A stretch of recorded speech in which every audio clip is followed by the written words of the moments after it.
Hi there, welcome back to Unapologetically Brielle. Today I wanted to share with you some of the challenges that I personally find in living here in the lush and beautiful rainforest of Costa Rica. It is not for everyone, and while I most certainly still romanticize it because I love it here, it's hard sometimes. So I'm going to share with you some of the things that I think are hard, and that is given in the region where I live, which is super tropical and far south, so it's hot and humid, and yeah, it's different than some of maybe the other regions in Costa Rica. So if you're thinking about making a move here, do your research and go and visit where you're thinking about going and staying, because each place is its own.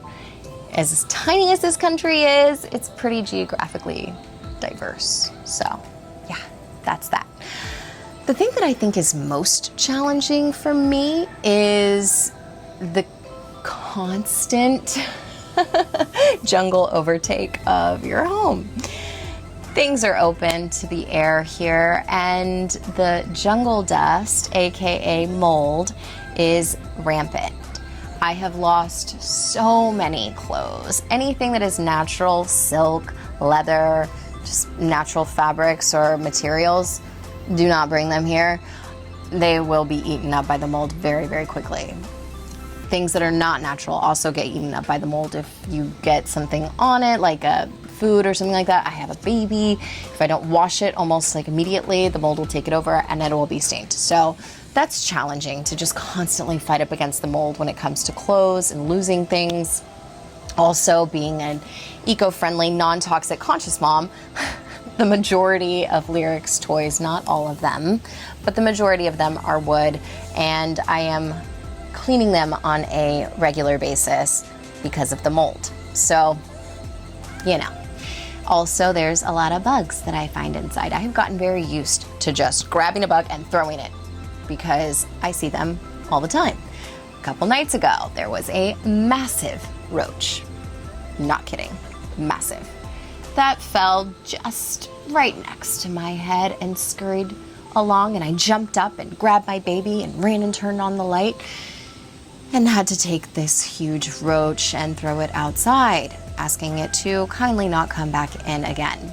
I don't kill bugs, but I will ask them with respect to not return into my house, and I guess it works because I never feel like I see the same one twice.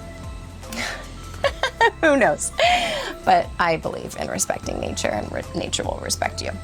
Anyways, I am also constantly fighting up against little sugar ants, which aren't that problematic, just a nuisance, right? So I can't leave my produce out for very long. Everything kind of has to be stored away in the refrigerator or in a sealed container.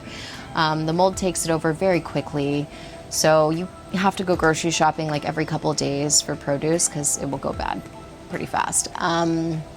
Gnats also, so there's like a lot of gnats. If you don't wash everything right away, you will attract bugs and gnats, which is good for staying clean, right? I feel like I'm probably the cleanest I've ever been in my life, making sure that I'm doing the dishes after every single time that he eats and wiping everything down and cleaning the floor and the whole shebang. I do have a housekeeper that is included in my rent, thank goodness, for my landlord for wanting to keep her house tidy.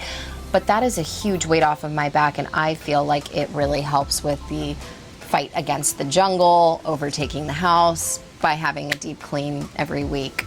I also get sprayed around my house every 2 weeks, and that helps with the mitigation of bugs entering our home, but doesn't stop it. So yeah, that's the biggest thing for me.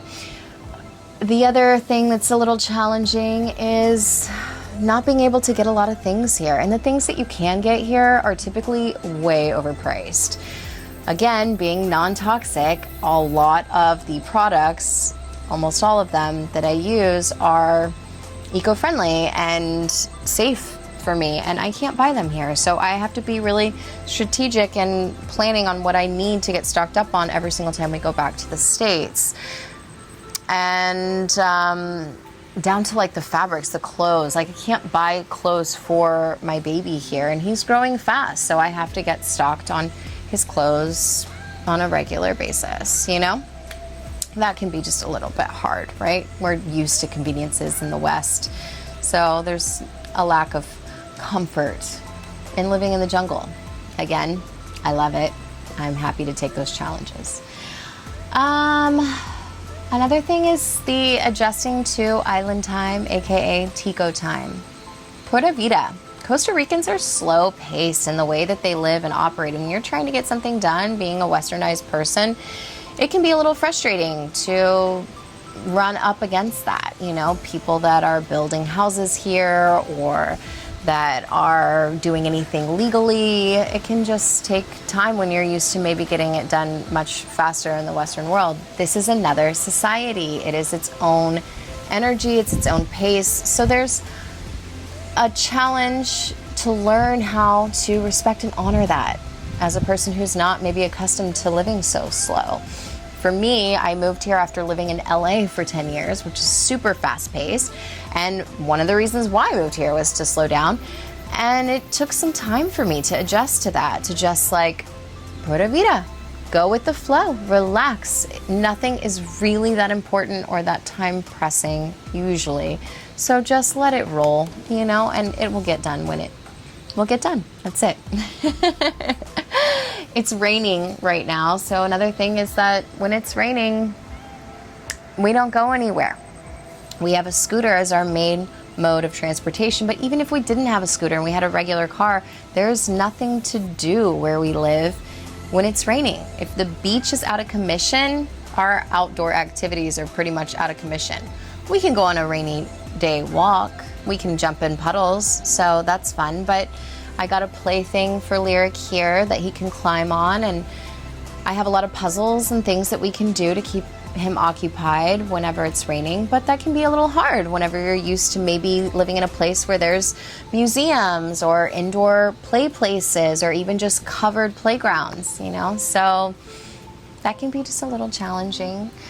And lastly is that we have the same things in the grocery store when it comes to produce. There is not a lot of turnover when it comes to different options. There is not a seasonal, you know, flow of produce. You eat the same things, probably because there isn't any seasons here, but you eat the same things. So you have to get creative with the vegetables, the produce that's available. I love Brussels sprouts. I cannot get Brussels sprouts here. It is sad. So every single time I go to the States, I eat Brussels sprouts.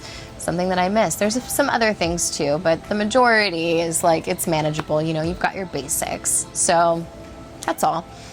I guess that's pretty much all. Yeah. Those are the challenges for me. And life is challenging no matter where you are in the world. You choose your challenges, and I am so happy to be here. So these challenges are, you know, hard at times, but nothing in the big picture of what I gain from being in this incredibly beautiful, nourishing environment for me. I've been healing in such a beautiful way here, and I don't know how long we're going to be here. It's not a forever home. I mean, maybe like a forever home base where we can always come back here, since Lyric is dual citizen and I am a permanent resident now. But yeah, I need to change up the frequency every couple of months. Personally, I like moving around, and I have for a really long time, so that's just a part of who I am. But yeah, I really love it here, and I think it's super special. So if you're thinking about making a move here and you have any questions about anything that I just shared with you, leave a comment and I'd be happy to open up with you more about anything. And yeah, just inform yourself if you're thinking about moving here. Do your own research and learn to adjust to new ways of living. That's all. Okay, I will see you next time. Lots and lots of love.